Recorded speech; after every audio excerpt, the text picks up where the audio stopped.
This is a third violation, and I told you the last time when you were here with the baby that there was absolutely no tolerance. I never knew they didn't give me no text or nothing. I was unaware of taking this charger. They gave me a new charger.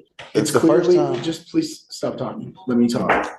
Words mean absolutely nothing. I don't give a rat's ass about words. Zero tolerance. All right, guys.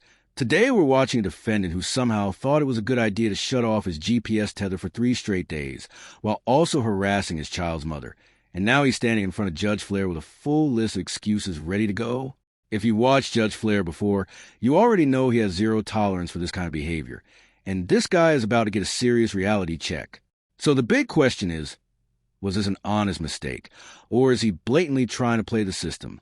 Let's dive in and see exactly how Judge Fleischer handles this situation. We ordered him to have a GPS monitor.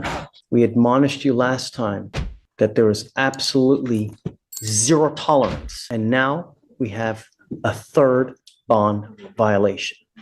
What was the nature of this violation, please? So it's that we lost cell on it, so either it wasn't charged properly or something of the nature. It's just. So he had a dead battery. Yes. And How long? If I may, if you would be willing to admonish the defendant as well. I spoke to the complainant yesterday, and apparently the defendant has been making posts about her on social media, bribing people with money to hurt her, and she's pregnant with their child. Judge, this complaining witness has been sending a bunch of messages to my client. She's been harassing him. I actually advise. Show me. I advise. Show me. I did ask her to send me screenshots and everything, Judge, and she said We'll have a hearing. Show me. We'll have a hearing. Show me what you got. We'll have a hearing over it. But all I know is this is your third bond violation. I'm not happy with you, Mr. McCollum. I saw that I don't think it turned back on at all from what I'm seeing on my end. But whenever he did report yesterday to have the device inspected, and they did just tell me that he did receive a new charger and new device. When did it die? What's the date? 14th. So from the 14th to today, when he got it back on, it's been dead. He got it on yesterday, Judge. Yes. Well, it was on To yesterday. the 17th. It's been dead for 3 days. It was on yesterday. They called me yesterday and told me to go to pretrial and check out because Your they gave me. device has been dead since December 14th. And Aware of that, sir. I never knew they didn't give me no text or nothing. I was unaware of taking this charger. They gave me a new charger. Judge, with all due respect, he went there on Monday. They gave him a new charger and a new device. So it seems to me that it's a technical issue. So Judge, you're supposed to charge it on a daily basis. Am I Even in the pretrial, they charged it and they seen that it was charging, but it was still something messed up with the charger. So they gave me a whole new thing again. How often is he supposed to charge it? I think they're advised to charge once a day for at least an hour. I'm not buying it. I'm sorry, Hunter. He goes with you. No. This is a third violation, Mr. McCollum. It's not going to continue to happen. Judge, with all due respect, Goes with you. this is a technical violation. He shouldn't have to go into custody. It's a third violation, Hunter. Second, sir. Judge, it's the first clearly, time. just please stop talking. Let me talk. Judge, it's clearly that there was an equipment issue. Otherwise, they wouldn't have replaced the equipment. So I don't see how. It'd be an excuse. Hunter, the minute you have an issue, you're supposed to go get it serviced, not 3 days later. This is a third stop. This is a third violation. And I told you the last time when you were here with the baby that there was absolutely no tolerance, that you were supposed to live to the condition. Honestly, is anyone actually buying the story? If the GPS malfunctioned for a few hours or even 1 day, that might be believable because technology does fail sometimes, but 3 full days is way beyond coincidence. At that point, it stops looking like bad luck and starts looking like panic after getting caught because you're seriously expecting the court to believe your tether conveniently stopped working for 72 hours and you just carried on like nothing was wrong. That's basically begging to be locked up, and watching Judge Fleischer call him out is incredibly satisfying, especially when you can see the exact moment the defendant realizes he's completely out of excuses. 100. It's been dead for 3 days. I was unaware of that, sir. So when they called me, Goes with you. Sorry, I'm not gonna entertain excuses. It's zero I'm not tolerance. giving you an excuse, sir. They gave me a new charger and a new monitor. It's Judge. not like I didn't mess up anything. As soon as they called me, I Talk to your attorney. Judge, would you allow me to escort him up to felony court so that he can go take his plea today? The whole reason they had set the plea to after the holidays is so that he could do it after the holidays. And I believe part of this deal would see this case go away, and he's gonna be on probation for 2 years upstairs. So I really don't see the benefit to I mean, society. if you want to go see if that's something that you guys can work upstairs, I can ask if they'll escort him upstairs. But I can't continue to play this game, Hunter. I understand, You know, Judge. I mean, really, we ask you over and over and over to comply. I'm not asking for much, I right? understand, And Judge. it's been dead for 3 days. You know it's been dead because you're supposed to charge it. So you're supposed to charge it on a daily basis. So for you to come here and tell me I didn't know, it's disingenuous. It's just not true. So, but My I'm frustration happy as to a acquiesce. attorney is I've seen this with multiple clients where there are technical issues that happen with these devices. I've seen it with multiple clients where they're unable to charge. Hey, if you see it on the 14th that you have issues, then you go immediately. You don't wait 3 to 4 days later, especially when you've had violation after violation after violation.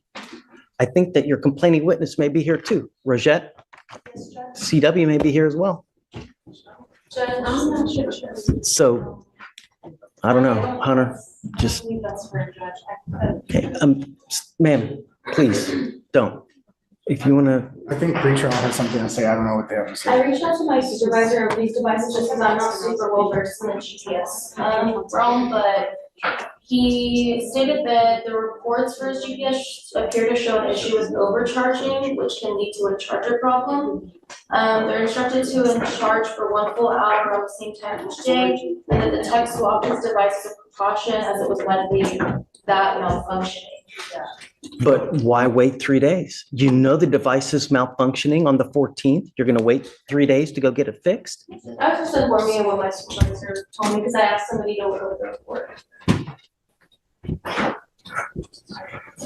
I don't know what to tell you, I Hunter. mean, Judge, it You know. sounds like he was overcharging. He was doing more than No, required. No, we don't know that for sure. I don't know. See what documents that you can show me that you can get that there's some kind of malfunction. But nevertheless, it's a third violation. On the 14th, if he has issues, perhaps even go the next day on the 15th. But you wait 3 days. And the only reason he did it is because I hauled him into court and I told him to be here on the 18th. Otherwise, who knows what would have happened. See what you can find and then show me. I'm all eyes. Well, Judge, the other thing I would ask is if you are going to take him into custody, I'd ask for a formal hearing to be set.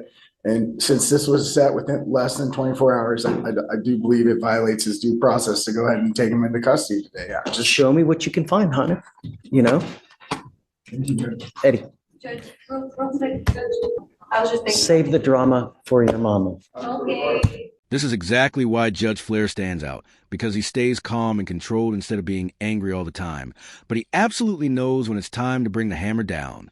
He has that rare balance of patience and authority, giving people a chance when it's deserved, but shutting things down the moment someone pushes too far. He's like a parent who lets small things slide until you cross the line. And once you do, the consequences hit hard. And you can already feel that I'm not mad, I'm just disappointed energy filling the courtroom. Guys, are you ready? Yes, Judge. There are times in life when you run into people, they can be a complete cancer to your life.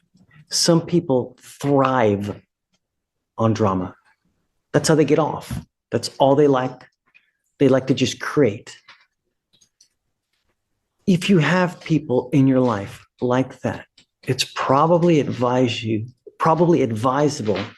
to cut ties, because if not, they're just going to bring you down.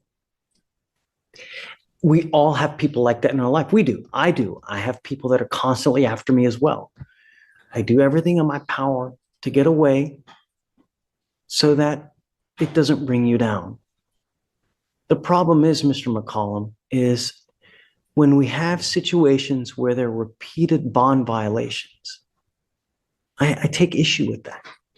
And I can't let people go when they continue to have violations. But I want to know that it's a true violation. I have ordered him not to have contact with this person, correct? Just, I'm not asking much from you.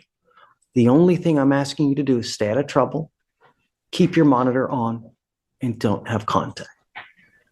Stop. I'm not asking you to say, I don't like to put people in jail, but I got to know that you're complying with the conditions. There's a lot of things that are at play in your case here.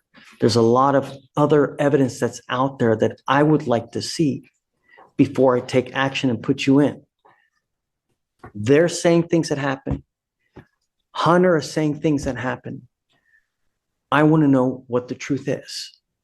And the truth is, and it lies with the evidence, because the evidence will point to whose side is correct. Words, Mr. McCollum, words mean absolutely nothing. I don't give a rat's ass about words. Evidence points to whose side is correct.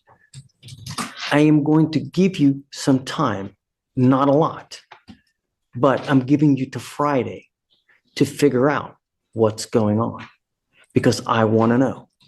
Most importantly, is it the machine that's messing up? Are you truly charging it? Number one. Number two, they're saying that there's been contact. I hope not. I want to know.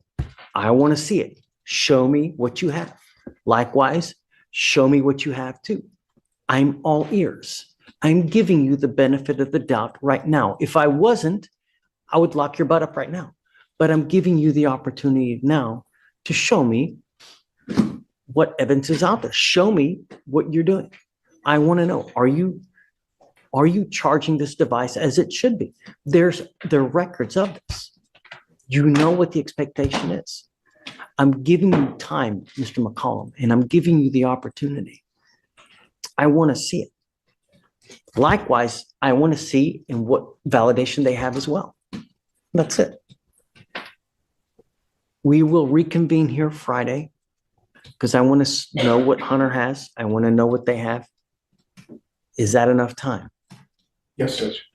Friday's fine. Do you have any questions?